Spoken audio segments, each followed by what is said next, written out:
सबको नमस्कार। मैं सुनील शर्मा फिर से आपका सेकंड वीडियो के अंदर वेलकम करता हूं। और पहली वीडियो के अंदर हमने बात करी थी सेट्स की, और सेट्स के अंदर हमने सीखा था सेट्स की डेफिनेशन के बारे में, उसकी टाइप्स के बारे में। एंड द नेक्स्ट वीडियो, तो आज के टॉपिक के अंदर हम बात करेंगे रिप्रेजेंटेशन ऑफ ए सेट।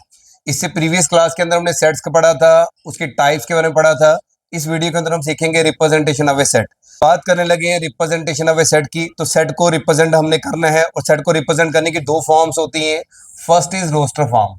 और रोस्टर फॉर्म के अंदर क्या होता है कि एलिमेंट्स जो होते हैं ना, उसको हम कॉमा से सेपरेट करते हैं। Elements are being separated by commas, और एलिमेंट को हम कॉमा से सेपरेट करेंगे। लिखने का तरीका वही होगा कि हम करली ब्रैकेट के अंदर लिखेंगे, तो वो सेट की बनेगी रोस्टर फॉर्म। एग्जांपल से बात करते हैं कि जैसे मैं सेट की ब्रैकेट को स्टार्ट करता हूं, यहाँ भी ब्रैकेट को क्लोज करता हूं। सेट का नाम हमने ए से डाल दिया, इसके अंदर एलिमेंट लिखे हमने ए ई आई ओ यू, तो ये सेट बन गया। और ये सेट की रोस्टर फॉर्म कहलाएगी। क्यों कहलाएगी? क्योंकि मैंने कहा था कि एलिमेंट को हम किससे सेपरेट करेंगे? कॉमा से। तो कॉमा से सेपरेट करने को बोलते हैं रोस्टर फॉर्म। एक और एग्जांपल ले लेते हैं। बी को हम लेते हैं, यहाँ पे नंबर ले लेंगे 2 4 6 8 10 एंड सो ऑन। तो ये सेट की कौन सी फॉर्म बन गई? ये भी सेट की रोस्टर फॉर्म बनी। क्यों बनी रोस्टर फॉर्म? क्योंकि एलिमेंट को हमने किससे सेपरेट किया? कॉमा से। लेकिन इसकी दूसरी फॉर्म जो है, उसको हम सेट बिल्डर फॉर्म कहते हैं। इस फॉर्म के अंदर क्या होता है कि एलिमेंट को हम स्टेटमेंट फॉर्म में लिखेंगे। Elements are written in statement form, are possesses a single common property. एक कोई कॉमन प्रॉपर्टी हम लगा देंगे, तब वो बनेगी फॉर्म इसकी सेट बिल्डर फॉर्म। एग्जांपल, मैं इसी एग्जांपल को बताता हूं। जैसे ये लिखा हुआ है ए ई आई ओ यू, ये सेट की रोस्टर फॉर्म थी। अगर इसको सेट बिल्डर फॉर्म में लिखना होगा, तो मैं इस एलिमेंट का नाम डाल दूंगा एक्स, ये पूरे एलिमेंट का नाम एक्स डालूंगा। अब इसकी कॉमन प्रॉपर्टी लिखूंगा। कॉमन प्रॉपर्टी में मैं क्या लिखूंगा? एक्स जो है वो वॉवल है। X is the vowels of the English alphabets. English alphabets, तो इंग्लिश अल्फाबेट्स के वॉवल्स ये सारे वही हैं, लेकिन लिखने का तरीका ये लिख दिया। इसको बोलेंगे रोस्टर फॉर्म, इसको बोलेंगे सेट बिल्डर फॉर्म। फिर आप बोलेंगे इसको कैसे लिखेंगे? ये भी रोस्टर फॉर्म थी, इसकी अगर सेट बिल्डर फॉर्म लिखनी होगी तो कैसे लिखेंगे? हम लिखेंगे इसके अंदर एक्स आएगा। What is x? ये कौन से नंबर है? 2 4 6 8 10। हाँ, ये तो इवन नेचुरल नंबर है, तो हम लिख देंगे x is the even natural number. X is the even natural number, even natural number.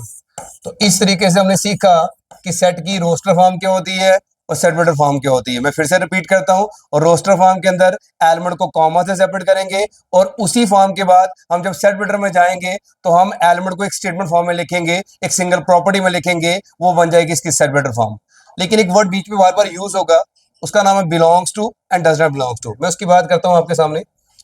ये सिंबल होता है, इसको बोलते हैं बिलोंग्स टू। बिलोंग्स टू का मतलब होता है कि वो एलिमेंट सेट के अंदर प्रेजेंट है। दूसरा आएगा, वर्ड आएगा डज नॉट बिलोंग्स टू। इसका मतलब वो सेट के अंदर एलिमेंट एब्सेंट है। सर एग्जांपल से बताइए, तो मैं एग्जांपल से बात करता हूं। तो एग्जांपल में अगर मान लो ये सेट दिया ए 1 2 3 4 5 6 7, तो मैं बात करूंगा एग्जांपल में 1 ए के अंदर क्या कर रहा है? बिलोंग कर रहा है। 2 जो है वो ए के अंदर बिलोंग कर रहा है। 8 जो है वो ए के अंदर बिलोंग नहीं कर रहा। तो ये दो वर्ड थे, ये बार बार नोटेशन यूज होगी, बिलोंग्स टू और does not belongs to. Belongs to means present है, और डज नॉट बिलोंग्स टू मतलब एब्सेंट है। नेक्स्ट हम बात करेंगे, लास्ट टाइम में मैंने बात करी थी इक्वल सेट की। इक्वल सेट्स के अंदर कुछ और बातें भी सीखने के लिए मिलेंगी कि दो सेट इक्वल कब कहलाएंगे। जैसे मान लो इसके अंदर एलिमेंट है 2 4 6, इसके अंदर एलिमेंट हमने ले ली 2 4 6। दो बात सीखने को आएंगी यहाँ पे कि दोनों सेट इक्वल कब होंगे। इसके अंदर दो कंडीशनें होंगी। पहली बात, इनके नंबर ऑफ एलिमेंट सेम होंगे। क्या सेम होंगे? Number of element.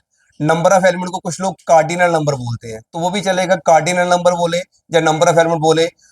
अगर दो सेट के नंबर ऑफ एलिमेंट सेम है, जैसे इसके पास 3 एलिमेंट है, उसके पास भी 3 एलिमेंट है, लेकिन इनके एलिमेंट भी सेम है ना, तो दैट इज वाई ये सेट इक्वल हो जाएगा। हम कह देंगे क्लियरली एन ऑफ ए जो है वो एन ऑफ बी के बराबर है।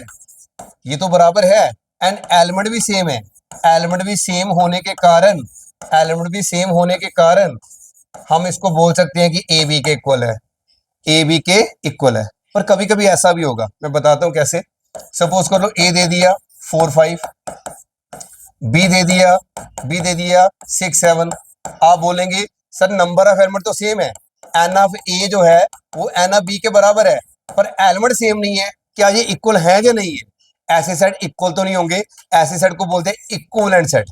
तो ऐसे केस में इसको ऐसे लिखेंगे ए बी के इक्विवेलेंट है। मैं अगली स्लाइड में आपको दिखाता हूं, तो प्लीज सुनिएगा।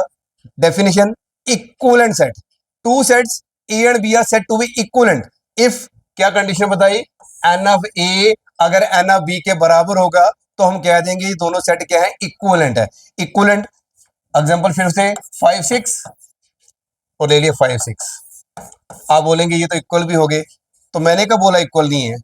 मैंने इसमें क्या सिखाने की कोशिश करी है कि अगर ये एलिमेंट 7 8 है और यहाँ पे बी का एलिमेंट कितना वाला भी 8 9 है, हम बोलेंगे ये इक्वल नहीं है, तो ऐसे केस में ए बी के इक्वलेंट है। पर इसका ये मतलब नहीं है कि यहाँ पे एलिमेंट सेम हो गए हैं तो ये इक्वलेंट नहीं होंगे। ए बी के इक्वल भी है और ए बी के इक्वलेंट भी है। तो मैं यहाँ पे बट कर देता हूँ, मैं कहता हूँ कि यहाँ पे ए बी के इक्वल भी है और ए बी के इक्वलेंट भी है। इससे सीखने को एक नई बात मिली कि दो सेट जो है अगर सेम सेम एलिमेंट लेंगे तो वो इक्वल भी होंगे और इक्वलेंट भी होंगे। ये बात क्लियर है? Thank you. अब हम अगली वीडियो में मिलेंगे, नेक्स्ट हम बात करेंगे आपसे। नेक्स्ट वीडियो के लिए आप मुझे लाइक करिए, शेयर करिए और सब्सक्राइब करिए। Thank you.